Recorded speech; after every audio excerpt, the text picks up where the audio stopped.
আজকের খুতবাটি অত্যন্ত প্রয়োজনীয় একটা বিষয় নিয়ে, যা সকলেই জানে এবং সকলেই শুনে থাকে, আর যা নিয়ে প্রায় সকল মুসলিমই অভিযোগ করে থাকে। আর তা হলো উম্মার মাঝে ঐক্য এবং আমাদের সকলের একতাবদ্ধ হয়ে অবিচ্ছিন্ন একটি ভ্রাতৃত্বের সম্পর্ক গড়ে তোলা। এটা এমন বিষয় যা আপনি প্রতিদিনই লঙ্ঘিত হতে দেখবেন। আর আমরা সকলেই জানি যে উম্মার মাঝে দুর্বলতা এসেছে ঐক্যের অভাব থেকেই। যদি আমরা একটা ঐক্যবদ্ধ শক্তি হতাম, এমনকি 4টি পরিবার ঐক্যবদ্ধ হলে, 4টি গোত্র ঐক্যবদ্ধ হলে, 4টি শহর ঐক্যবদ্ধ হলে, 4টি দেশ ঐক্যবদ্ধ হলে সেটা একটা শক্তিতে পরিণত হয়, তাহলে গোটা পৃথিবীর 20% মানুষ সম্পর্কে আপনি কি বলবেন? তো এটা এমন একটা দুর্বলতা যা সম্পর্কে আমরা সকলেই অবগত।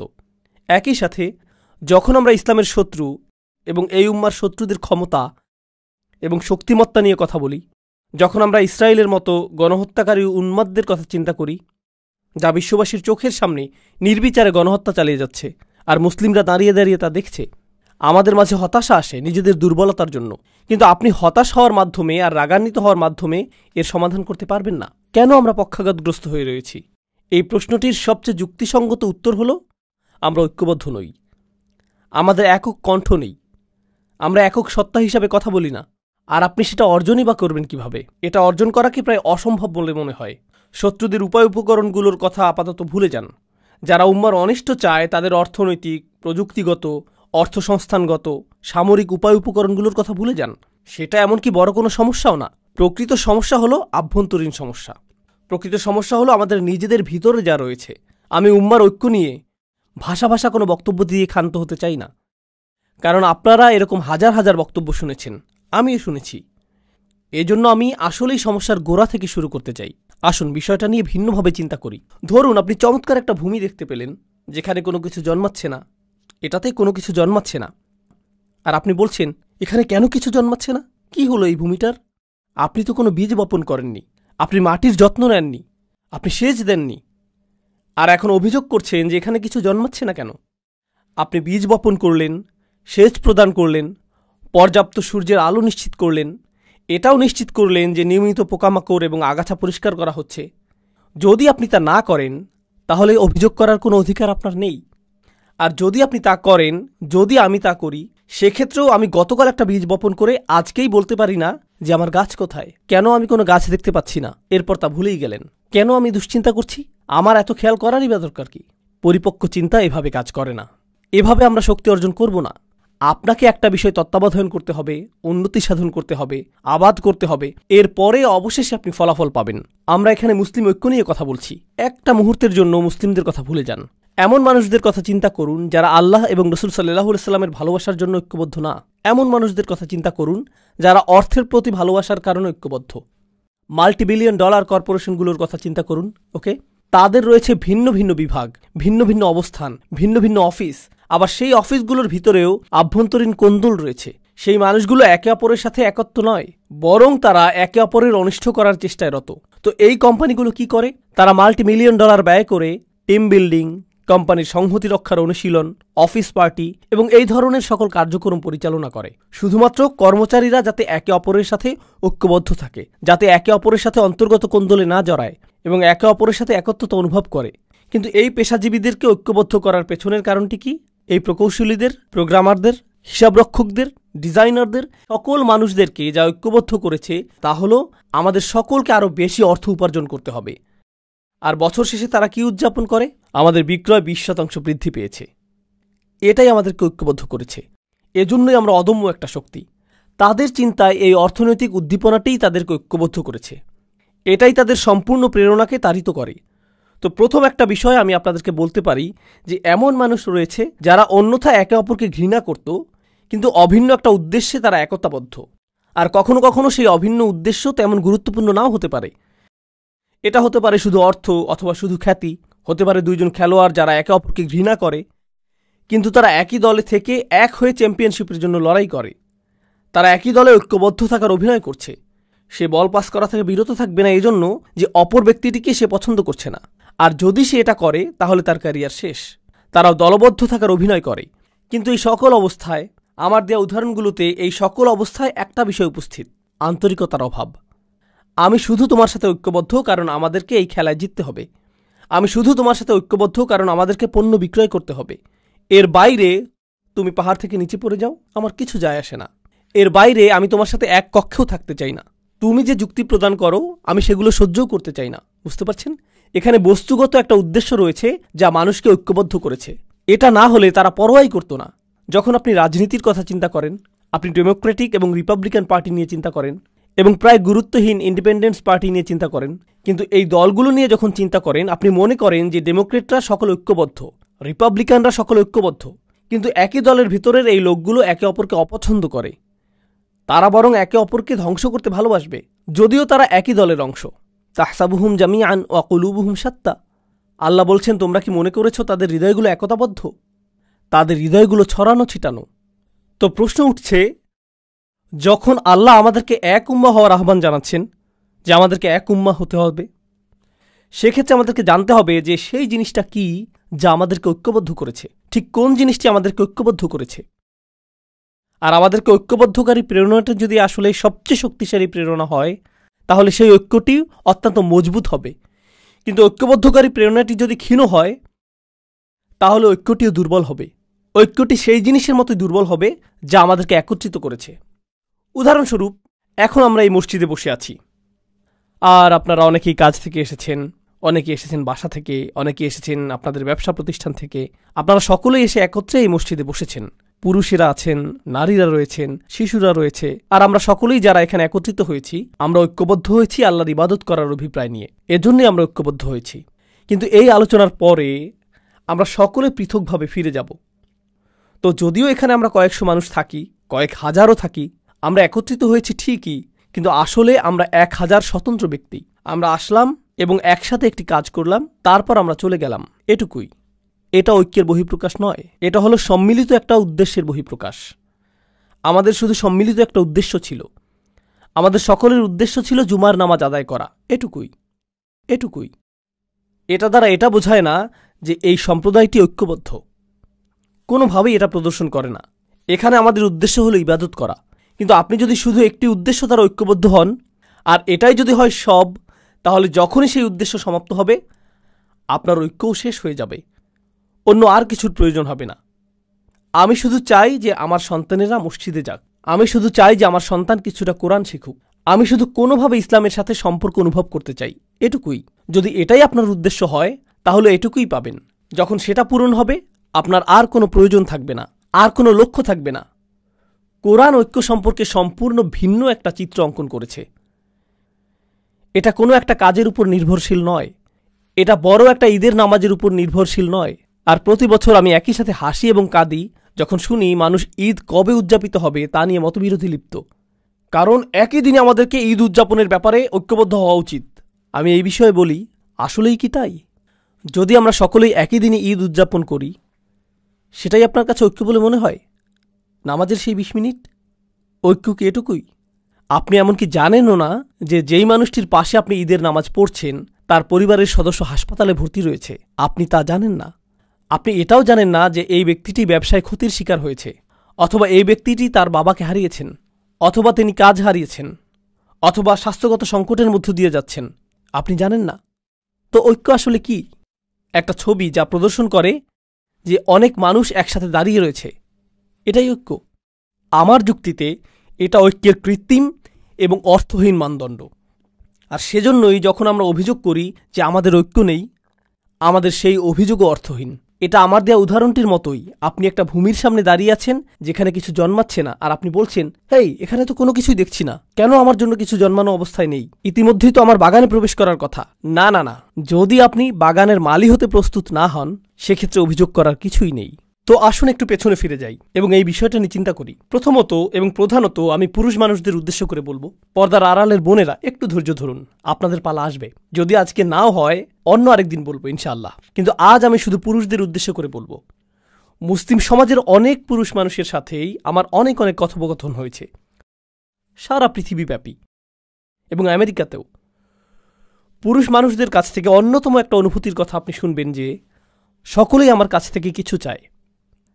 আমার পরিবার আমার কাছে চায়, আমার বাবা মা আমার কাছে চায়, আমার সন্তানেরা আমার কাছে চায়, আমার স্ত্রী আমার কাছে চায়, আমার শ্বশুরবাড়ি আমার কাছে চায়, আমার বস আমার কাছে চায়, আমার সমাজ আমার কাছে চায়, প্রত্যেকেই আমার কাছে কিছু চায়। আর সে যদি একটা ফোন কলও পায়, এমনকি কলটি রিসিভ করার আগে সে ধরে নেয় এটা তার উদ্দেশ্য না যে হ্যালো, আমি তোমার খবর নেওয়ার জন্য ফোন করলাম, তুমি কি ভালো আছো, সব কিছু কি ভালো চলছে, চলো একদিন দেখা করি। এমনকি কেউ যদি কল দিয়ে বলে আসসালামু আলাইকুম, তুমি কেমন আছো, এর মধ্যেই আপনার মাথায় কাজ করে যে সে কি চাইছে, কি ব্যাপারে কল করেছে, কল করার কারণটা কি। কেউই এজন্য আপনার খোঁজ নেয় না যে তারা আপনার ব্যাপারে মনোযোগী। তারা আপনার খোঁজ নেয় কারণ তারা এমন কিছুর প্রতি মনোযোগী যা আপনি তাদেরকে দিতে পারবেন। তো হয়তো আপনি একটা ক্যাশ বাক্স, অথবা আপনি হয়তো একজন সেবক, আপনি শুধু এটুকুই। আপনি আছেন শুধুমাত্র ব্যবহৃত হওয়ার জন্য। আপনি একটা যন্ত্র যাকে ব্যবহার করা হয়, এটুকুই। কেউ আপনাকে নিয়ে চিন্তা করে না, কেউ আসলে আপনার ভিতরের সত্তাটিকে দেখতে পায় না। আর আপনি মসজিদে আসছেন, এখানে শুনতে পান যে মুসলিমরা সবাই ভাই ভাই, আসসালামু আলাইকুম, এরপর আপনারা একে অপরকে আলিঙ্গন করেন, সালাম এবং দোয়া বিনিময় করেন, এতে সমস্যা নেই। কিন্তু যখনই আপনি বলেন ভাই আমি কি আপনার সাথে একটু কথা বলতে পারি, আমি ব্যস্ত, এই মুহূর্তে একটু ব্যস্ত, কারণ কারোরই আপনার জন্য সময় নেই, কারোরই আপনার জন্য সময় নেই। আর আরও এক ধাপ সামনে আগালে আপনার পরিবার হয়তো আপনার উপর নির্ভরশীল, তারা আপনার উপর নির্ভরশীল। উদাহরণস্বরূপ আপনি হয়তো উপার্জনকারী, আর আকস্মিক আপনি অসুস্থ হয়ে পড়লেন এবং চাকরি হারিয়ে ফেললেন। আপনি শুধুমাত্র চাকরি হারালেন না, পরিবারে আপনি সম্মানও হারিয়ে ফেললেন। আত্মীয়রা আর আগের মতো আচরণ করছে না। সবসময় তারা আপনাকে কল করত, এখন আর কেউ কলও করে না। তারা আর আপনার খোঁজ নেয় না, খোঁজ রাখে না, বরং যতটা সম্ভব আপনাকে এড়িয়ে চলে। জানেন কেন? কারণ আকস্মিকভাবেই আপনি দানকারীর ভূমিকা থেকে গ্রহণকারীর ভূমিকায় নেমে এসেছেন। তাই কিছু চাইতে পারে এমন কারো থেকে মানুষ দূরে থাকতে চায়। এমনকি আমাদের পরিবারের ভিতরেই যদি এমনটা ঘটে, তাহলে অবস্থাটা কি হতে পারে যখন এই পরিসর বড় হয়ে সমাজ পর্যন্ত বিস্তৃত হয়? তখন কি ঘটে যখন মানুষ অনুভব করে যে কেউ তার কথা চিন্তা করে না? আর আমরা এখানে একটা ভিন্ন ধরনের সমাজে বসবাস করছি। ইউনাইটেড স্টেটস কিন্তু ডেনমার্ক থেকে আলাদা, এটা জার্মানি থেকেও আলাদা, এমনকি এটা কানাডা থেকেও আলাদা। ইউনাইটেড স্টেটস সম্পর্কে এমন কিছু বলছি যা আপনারা নিজেরাও জানেন। এটাকে পুঁজিবাদের নমুনা ধরা হয়। পুঁজিবাদ অর্থ আপনাকে প্রথম হওয়ার প্রতিযোগিতায় নামতে হবে। কেউ আপনার জন্য চিন্তা করবে না, আপনার নিজের চিন্তা নিজেকেই করতে হবে। কেউ আপনার জন্য এগিয়ে আসবে না। আমরা তো শ্বাস প্রশ্বাসের সাথেও পুঁজিবাদ গ্রহণ করছি, আর তার সাথে যোগ হচ্ছে আমাদের সমষ্টিগত জীবন। এটা সত্য যে যদিও আমাদের মধ্যে কিছুটা হলেও সালাম এবং দোয়া বিনিময়ের ভ্রাতৃত্ব সম্পর্ক রয়েছে, এটা নেহাত আনুষ্ঠানিকতার সীমা অতিক্রম করে না। কিন্তু এটা প্রকৃত ভ্রাতৃত্ব নয়। প্রকৃত ভ্রাতৃত্ব পরীক্ষার একটা পদ্ধতি বলে দিচ্ছি। আমি যদি আসলেই সমস্যার মধ্য দিয়ে যাই, তৎক্ষণাৎ এমন কারো কথা কি মনে পড়ে যাকে আমি কল করতে পারি? কাকে কল করার কথা তাৎক্ষণিক আমার মনে পড়ে? মসজিদের ভাইদের কথা কি মনে পড়ে? যাদের সাথে আমি চলি তাদের কথা কি মনে পড়ে? কার কথা মনে পড়ে? আপনি যদি সেরকম কাউকে পান, তাহলে আপনার জীবনে কিছুটা ভ্রাতৃত্ব রয়েছে। কিন্তু আপনি যদি দুইবার ভাবেন এই ব্যক্তিকে বললে সে আমার সম্পর্কে কি ভাববে, এই ব্যক্তিকে বললে সে কিভাবে এটা আমার বিরুদ্ধে ব্যবহার করবে, আপনাকে যাচাই বাছাই করতে হয় আপনার সমস্যাটি কোনো ব্যক্তিকে খুলে বলবেন কিনা, কারণ আপনি নিশ্চিত না যে সে এই কথা আরও 20 জনের সাথে বলে বেড়াবে কিনা। তখন আপনি ঈদের দিনে উত্তপ্ত আলোচনার বস্তুতে পরিণত হবেন। জানেন ওই ভাইটি আমাকে কি বলেছে, কি ঘটেছে তার সাথে? ও মাই গড! আপনি অন্য কারো উপভোগের গল্পে পরিণত হতে চান না, এই জন্য নিজের মুখ বন্ধ রাখেন। জানেন এর অর্থ কি? আপনার জীবনে ভ্রাতৃত্ব অনুপস্থিত। একজন ইমানদার অপর ইমানদারকে যে সতর প্রদান করার কথা, সেটা আপনার তা নেই। আসুন আরও এক ধাপ এগিয়ে যাই, সেই আয়াতটিতে যাওয়ার আগে যা আমি আসলেই আপনাদের সাথে শেয়ার করতে চাই। আরেক ধাপ এগিয়ে যাই। আমাদের সমাজে এমন তরুণ অথবা বৃদ্ধ মানুষ রয়েছেন যারা ব্যর্থ হয়েছেন। ব্যর্থতাও জীবনেরই অংশ। আপনি কোনো পরীক্ষায় অকৃতকার্য হলেন, এটা ঘটতেই পারে। চাকুরির পরীক্ষায় ব্যর্থ হলেন, এটা ঘটতেই পারে। আপনি ধর্ম পালনেও ব্যর্থ হতে পারেন। কোনো তরুণ হতাশার শিকার হয়ে মদ্যপান শুরু করতে পারে, এটা ঘটতে পারে। কেউ হারাম সম্পর্কে জড়িয়ে পড়তে পারে, এরপর ড্রাগ, মদ্যপান এবং এ জাতীয় আরও অন্ধকার পথ বেছে নিতে পারে, আরও খারাপ পথেও যেতে পারে। সে আরও নিচে চলে যেতে পারে। আপনি যদি আপনার শিশু সন্তানটিকে নিয়ে হাঁটেন আর শিশুটি পড়ে যায়, তখন আপনি কি করেন? আপনি তাকে তুলে নেন, তাকে মুছে দিবেন। যদি সে আঘাত পায়, সেখানে ব্যান্ডেজ লাগিয়ে দিবেন, অ্যান্টিসেপটিক লাগিয়ে দিবেন। তাকে সেরে ওঠার সুযোগ দিবেন যাতে সে সুস্থ হয়ে ওঠে। আমাদের সমাজে কি ঘটে, কি হয় যখন আমাদের পরিসরে কেউ নিচে পড়ে যায়? ও মাই গড, আস্তাগফিরুল্লাহ।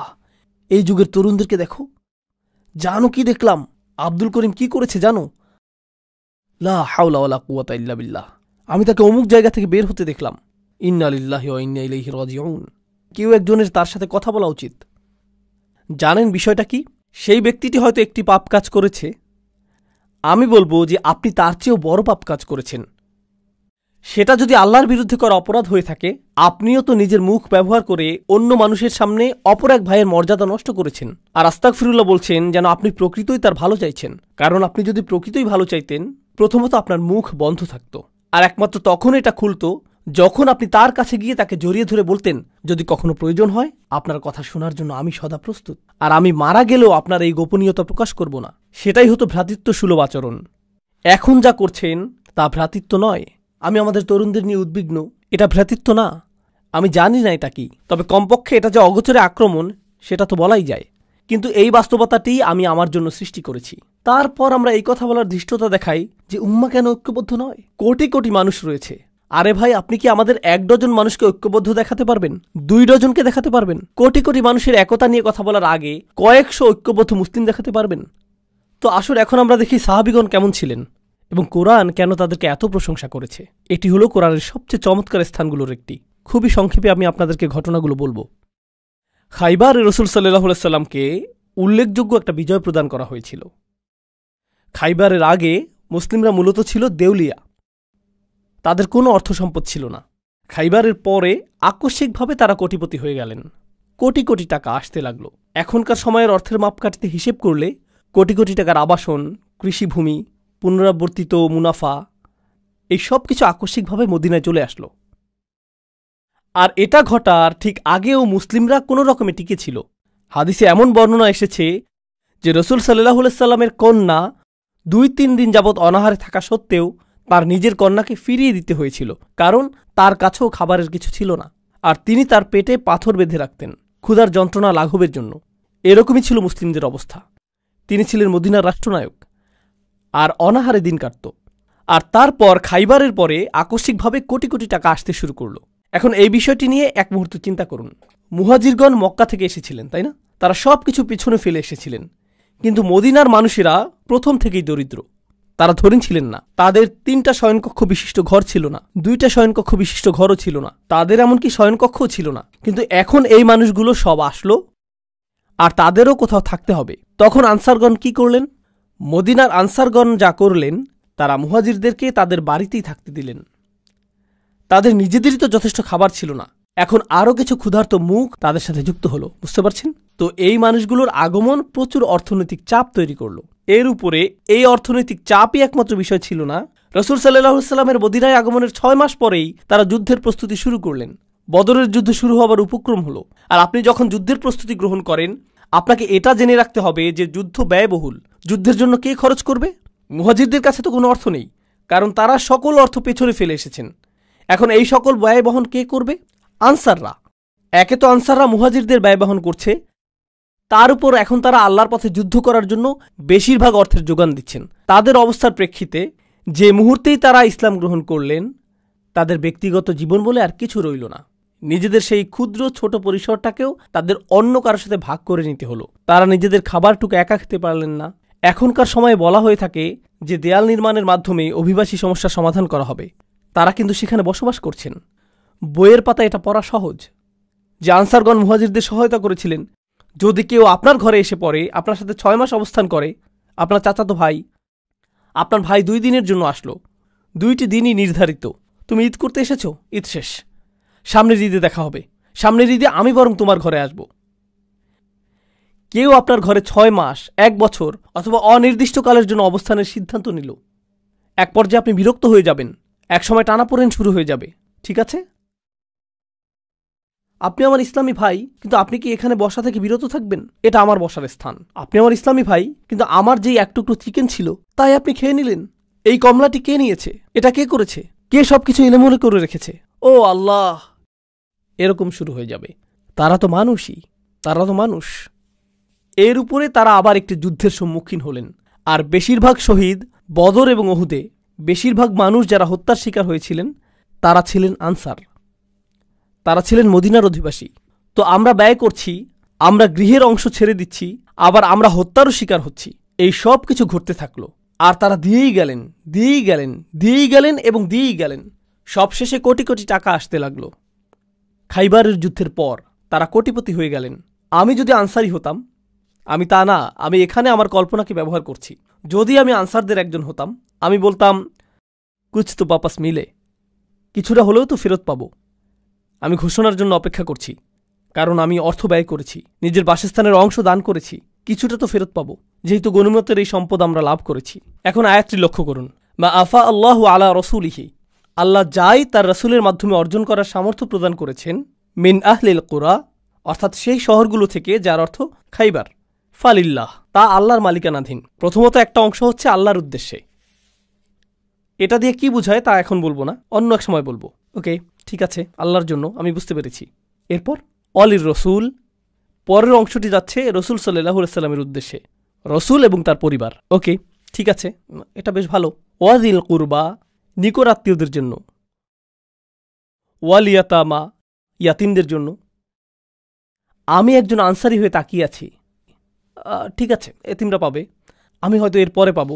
ওয়াল মাসাকিন, গরিব মানুষেরা। ওকে, ঠিক আছে, গরিব মানুষদের পালা শেষ। এখন কি আমার প্রসঙ্গ আসবে? ওয়াবনিস সাবিল, যে মানুষেরা ভ্রমণরত, তাদের সাহায্য প্রয়োজন, কিছু অর্থ তাদের কাছেও যাবে। ঠিক আছে, তারপর এই আয়াতটির শেষে আল্লাহ বলছেন, মা আতাকুমুর রাসূলু ফাখুযুহু, আল্লাহ রসুল তোমাদের জন্য যা নীতি নির্ধারণ করেন তা গ্রহণ করো। ওমা নাহাকুম আনহু ফান্তাহু, আর তিনি যা নিষেধ করেন তা থেকে বিরত থাকো। ঠিক আছে, এখন পরবর্তী আয়াত, পরবর্তী গ্রহীতার কথা আসছে। লিল ফুকারা ইল মুহাজিরিন আল্লাযীনা উখরিজু মিন দিয়ারিহিম ওয়া আমওয়ালিহিম ইয়াবতাগুনা ফাদলাম মিনাল্লাহি ওয়া রিদওয়ানা, কপরদকহীন মুহাজিরগণ, যাদেরকে তাদের গৃহ এবং সম্পত্তি থেকে উৎখাত করা হয়েছে, যারা আল্লাহর অনুগ্রহের অন্বেষণ করে এবং তার সন্তুষ্টি কামনা করে, তারাই পরবর্তী গ্রহীতা। এখানে তো অনেকগুলো গ্রহীতা, সকল অর্থ বিভক্ত হয়ে যাচ্ছে, কিন্তু কার কথা এখনও উল্লেখ করা হয়নি? আনসারদের কথা উল্লেখ করা হয়নি। আর আনসারগণই সবচেয়ে বেশি অর্থ ব্যয় করেছিলেন, কিন্তু তাদের কথা এখনও আসেনি। সব শেষে আল্লাহ তাদের প্রসঙ্গ উল্লেখ করে বলছেন, ওয়াল্লাযীনা তাবাওয়াদ-দার ওয়াল ঈমান। শুধু লক্ষ্য করুন কিভাবে আল্লাহ তাদের সম্পর্কে বলছেন। আমি এই সব কিছু বলছি শুধু এটা দেখানোর জন্য যে কি চমৎকারভাবে আল্লাহ তাদের সম্পর্কে বলেছেন। সেই মানুষেরা তাদের ঘর এবং তারা পর্যাপ্ত স্থানের ব্যবস্থা করেছে। ঠিক যেভাবে আপনি আপনার ঘর উন্মুক্ত করেন, তারাও তাদের ঈমানকে উন্মুক্ত করেছিলেন। এখানে আল্লাহ আমাদেরকে একটা বার্তা দিচ্ছেন, আমার মুসলিম ভাইয়ের জন্য কতটুকু স্থান আমি আমার মনে তৈরি করেছি, এটা আমার ঈমানের অংশ। শুধুমাত্র নামাজের মধ্যে ঈমান সীমাবদ্ধ না, আমার মুসলিম ভাইয়ের জন্য যখন আমি হৃদয় উন্মুক্ত করি তাতেও ঈমান রয়েছে। আর আল্লাহ বলছেন এই মানুষগুলো উন্মুক্ত হৃদয়ের অধিকারী। আনসারদের প্রসঙ্গ অনেক পরে এসেছে, কিন্তু আনসারগণ কখনোই সেরকম বোধ করেননি, তারা সেটা অনুভব করেননি। তাদের ঈমানের মতো তাদের হৃদয়গুলো উন্মুক্ত ছিল। তারা তাদের ঘর এবং ঈমান উভয়টি উন্মুক্ত করে দেন। মিন ক্বাবলিহিম, তাদের আগমনের পূর্বেই, ইউহিব্বুনা মান হাজারা ইলাইহিম। কথাগুলো তেলাওয়াত করা খুবই সহজ, কিন্তু অনুধাবন করা খুবই কঠিন। তিনি বলছেন তারা ভালোবাসেন তাদেরকে যারা তাদের কাছে আশ্রয় গ্রহণ করেছেন। ইয়া আল্লাহ, এটা যদি আপনার এবং আমার বিষয়ে বলা হতো, কথাটা এরকম হতো, তারা কোনো রকমের সহ্য করছে তাদেরকে যারা তাদের কাছে আশ্রয় গ্রহণ করেছে। তারা প্রায় তাদেরকে হত্যা করার দ্বারপ্রান্তে পৌঁছে গিয়েছে যারা তাদের কাছে আশ্রয় গ্রহণ করেছে। তারা কামনা করেছে যে যারা তাদের কাছে আশ্রয় গ্রহণ করেছে তারা যাতে নিজ এলাকায় ফিরে যায়। মুনাফিকরাই এই কথাগুলো বলেছিল, লা ইরজা'না ইলাল মাদিনাতি লা ইখরিজান্নাল আ'যু মিনাল আযাল। এই কথাটাই মুনাফিকরা বলেছিল যে তাদের নিজ এলাকায় ফেরত যাওয়া উচিত, এটাই তারা বলেছিল। তো এর অর্থ কি? আপনার মুসলিম ভাইয়ের জন্য হৃদয় উন্মুক্ত করা, তার সকল প্রয়োজন পূরণ করা, শুধুমাত্র অর্থনৈতিক প্রয়োজনই না, এর দ্বারা শুধুমাত্র অর্থনৈতিক সাহায্যই বোঝাচ্ছে না, এর দ্বারা বোঝাচ্ছে যে আপনি নিজের হৃদয়ে স্থান তৈরি করবেন যাতে কোনো একজন আক্ষরিকভাবেই আপনার গৃহে আশ্রয় পেতে পারে। তাই আল্লাহ বলছেন, ইউহিব্বুনা মান হাজারা ইলাইহিম ওয়ালা ইয়াজিদুনা ফি সুদুরিহিম হাজাতাম মিম্মা উতু। অর্থাৎ যেই দায়িত্ব তাদেরকে প্রদান করা হয়েছে তার কারণে তারা নিজেদের হৃদয়ে কোনো অস্বস্তি রাখে না। তারা কখনোই অস্বস্তি অনুভব করে না, কারণ তারা কাউকে সহায়তা করছেন। তারা কখনোই অস্বস্তি বোধ করেন না, কারণ সে আমার ভাই, সে আমার বোন, সে আমার পরিবার, আল্লাহ বলেছেন যে সেটা আমার পরিবার। লা ইলাহা ইল্লাল্লাহর এই বন্ধন রক্ত সম্পর্কের চেয়েও বেশি। এটাই একমাত্র গুরুত্বপূর্ণ বিষয়। পরিবার সবার আগে, উম্মাহ সবার আগে, এটাই ছিল তাদের মনোভাব। আপনি অভিবাসন সংকট নিয়ে চিন্তা করেন। আমরা যেহেতু আমেরিকায় বসবাস করছি, আমরা চিন্তা করি মেক্সিকান অভিবাসীদের কথা, অবৈধ অভিবাসী এবং শরণার্থীদের কথা, তাই না? মুসলিম বিশ্বে যান, পাকিস্তানে যান, সেখানে আফগানি অভিবাসীরা রয়েছেন। মালয়েশিয়াতে যান, সেখানে ভারতীয় অভিবাসীরা রয়েছেন, ভারতীয় মুসলিম।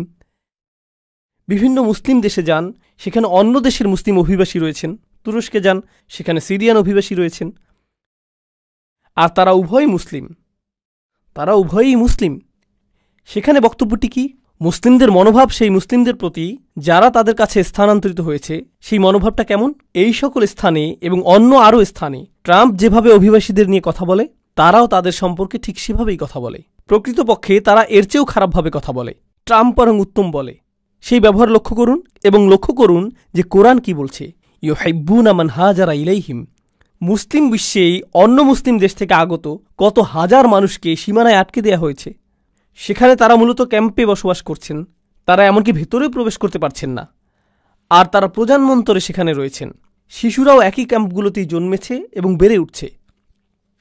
ওয়ালা ইয়াজিদুনা ফি সুদুরিহিম হাজাতাম মিম্মা উতু ওয়া ইউসিরুনা আলা আনফুসিহিম ওয়ালাউ কানা বিহিম খাসাসা। তারা নিজেদের উপর অন্যদেরকে প্রাধান্য দেয়, যদিও তারা নিজেরা অভুক্ত অবস্থায় থাকে। তারা নিজেদের উপরে অন্যদেরকে অগ্রাধিকার দেয়। তারা অন্যদের জন্য নিজেদের প্রয়োজনকে তুচ্ছ করে দেখেন, যদিও তারা অনাহারে থাকেন। এটা বেশ উঁচু মানদণ্ড।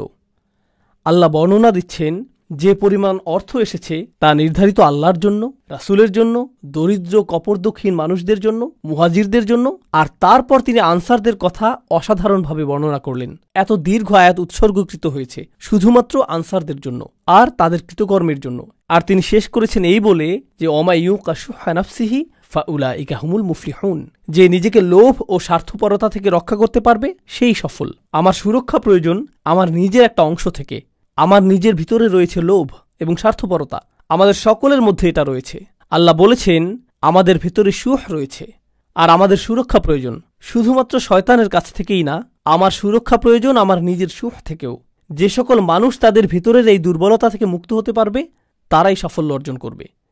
ফাউলাইকা হুমুল মুফলিহুন। আমি চাই যে আমি নিজে এবং আপনারা আমাদের নিজস্ব পরিসরে পুনরায় চিন্তা করা শুরু করি যে ঐক্য অর্থ আসলে কি। কারণ কোরআনে বর্ণিত ঐক্য হল নিজের ভেতরে অনুভূত ঐক্য। এটা সেরকম ঐক্য না যা শুধু বাহ্যিকভাবে দেখতে ঐক্যের মতো।